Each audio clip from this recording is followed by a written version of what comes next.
சந்தனை நீ பாதி நான் பாதியாய் கோர்க்கின்ற பாசந்தனை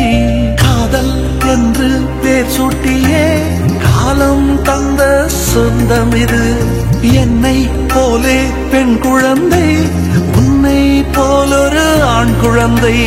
நாம் வாழ்ந்த வாழ்வுக்கு சான்றாவது